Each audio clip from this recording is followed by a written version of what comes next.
খলিফা হারুনুর রশিদ পানি পান করতে যাবেন, গ্লাস ঠিক ঠোঁটের কাছে নিয়েছেন। এমন সময় হযরত বহলুল রহমতুল্লাহ বললেন, আমিরুল মুমিনিন, একটু থামুন। পানি পান করার আগে একবার একটি প্রশ্নের উত্তর দিন। খলিফা বললেন, বলো, কি জানতে চাও? বহলুল রহমতুল্লাহ বললেন, মনে করুন আপনি প্রচণ্ড ক্ষুধার্ত হয়ে এমন মাঠে আছেন যেখানে পানি নাই।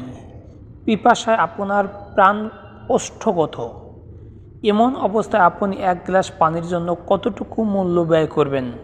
খলিফা বললেন, যেহেতু পানি না পেলে আমার মৃত্যু হবে, তাই আমার পুরো সম্পত্তি ব্যয় করে দিতে পারব।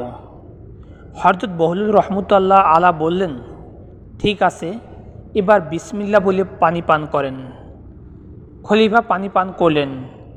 এবার হযরত বহলুল রহমতুল্লাহ বলেন, আমার আরও একটি প্রশ্ন আছে। খলিফা বললেন, বলো।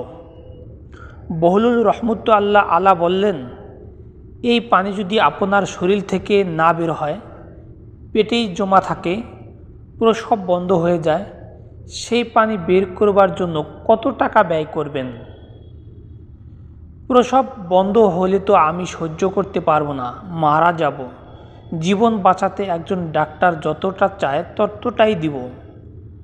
আমার পুরো রাজত্ব চাইলেও দিয়ে দিব। হযরত বহলুল রহমতুল্লাহ বলেন, তাহলে বোঝা গেল আপনার পুরো রাজত্ব এক গ্লাস পানির দামের সমানও নয়। মাত্র এক গ্লাস পানি পান করতে বা বের করতে আপনি পুরো রাজত্ব দিতে চান, তাহলে কত গ্লাস পানি নিয়মিত পান করেন আর বের করেন, এটা একটু ভাবেন।